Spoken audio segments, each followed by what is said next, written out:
Assalamualaikum warahmatullahi wabarakatuh. Kami dari kelompok 4 akan membahas mengenai pelanggaran hukum dan HAM, HAM beragama dan beribadah.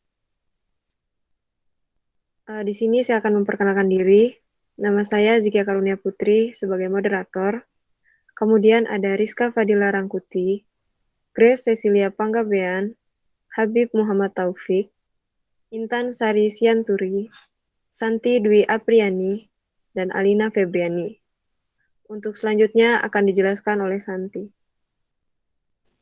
Saya di sini akan menjelaskan mengenai pengertian hak asasi manusia. Yang pertama itu pengertian HAM menurut definisi para ahli. Merupakan hak-hak dasar yang dimiliki setiap pribadi manusia sebagai anugerah Tuhan yang dibawa sejak lahir. HAM menurut PBB merupakan hak yang melekat dengan kemanusiaan kita sendiri, yang tanpa hak mustahil kita hidup sebagai manusia. Karakteristik HAM adalah bersifat universal, artinya hak asasi manusia merupakan hak yang dimiliki oleh setiap orang tanpa membeda-bedakan suku, agama, ras, maupun golongan. Adapun pengertian pelanggaran hak asasi manusia adalah setiap perbuatan seseorang atau kelompok yang termasuk aparat negara, baik disengaja maupun tidak disengaja, atau kelalaian yang secara hukum mengurangi, menghalangi, membatasi, dan atau mencabut hak asasi manusia seseorang atau kelompok orang yang dijamin oleh undang-undang. Pengertian kedua, mengenai pelanggaran hukum adalah suatu perbuatan yang melanggar sesuatu dan berhubungan dengan hukum, berarti tidak lain dari perbuatan melawan hukum.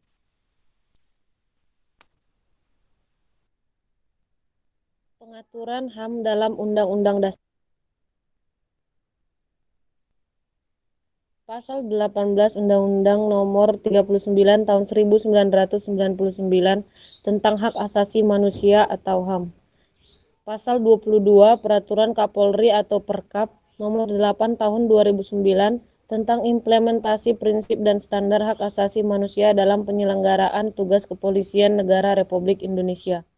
Pasal 28E ayat 2 Undang-Undang Dasar 1945 juga menyatakan bahwa setiap orang berhak atas kebebasan meyakini kepercayaan.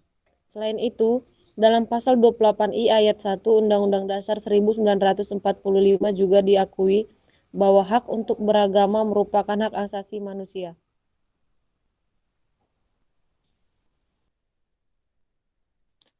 Mengapa pelanggaran HAM dapat terjadi?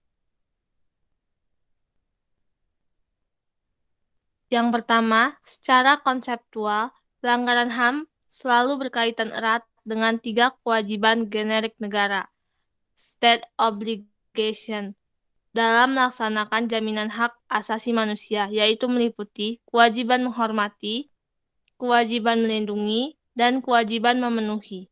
Yang kedua, rendahnya kesadaran manusia dan kesadaran hukum. Dan yang ketiga, kurangnya pendidikan juga menjadi pemicu terjadinya pelanggaran hak orang lain.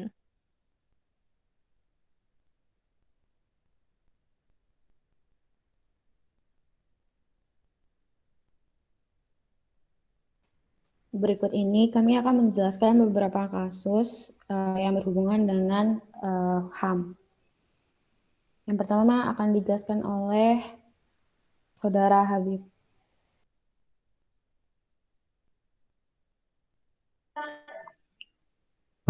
Kasus pertama yaitu tentang pelarangan penggunaan masker di sebuah masjid Al-Manah di Kota Bekasi.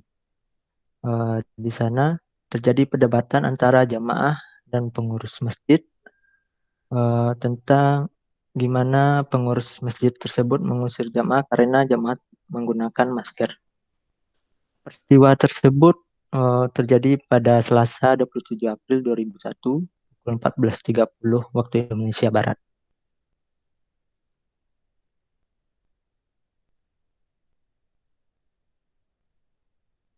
Untuk kasus yang kedua yaitu mengenai peribadatan HKBP Bekasi yang diganggu oleh massa setempat atau masyarakat setempat.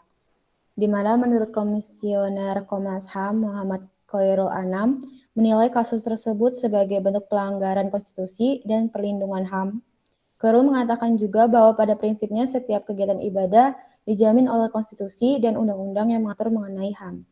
Qairul menjelaskan bahwa keberadaan Peraturan Bersama Menteri atau PBM nomor 9 dan 8 tahun 2006 itu memiliki spirit menjamin dan melindungi tempat ibadah. Di mana jadi sebenarnya kasusnya ini terjadi karena mereka melakukan live streaming ibadah. Jadi di situ ada 5 orang di rumah tersebut, di mana rumah tersebut dialihfungsikan menjadi tempat ibadah gitu. Nah, masyarakat setempat merasa itu tidak boleh karena seharusnya mereka melakukan perizinan terlebih dahulu. Sedangkan menurut jemaat atau pengurus yang ada di situ, yang 5 orang tersebut, mereka sudah melakukan perizinan ke bagian kelurahan dan kecamatan. Tapi dari orang sekitar masyarakat merasa perlunya perizinan yang lebih administratif gitu. Jadi lebih ke bagian lebih tingginya seperti bupati atau gubernur. Namun masalah ini sudah berdamai dengan adanya dibantunya dalam mengurus administrasi, ya walaupun dalam mengurus administrasi tersebut memakan waktu yang cukup lama, yaitu selama 40 hari, dan di mana diartikan bahwa tidak ada peribadatan selama 40 hari tersebut. Gitu.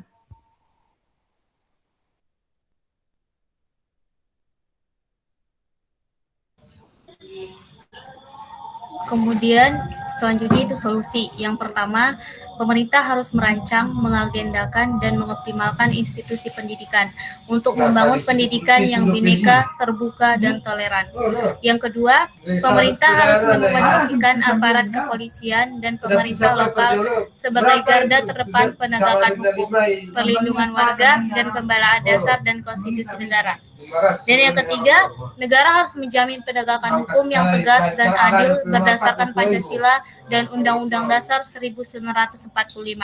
Dan yang keempat, memperkuat dan mengintensifkan inisiatif dan pelaksanaan dialog yang setara antar kelompok agama dan keyakinan.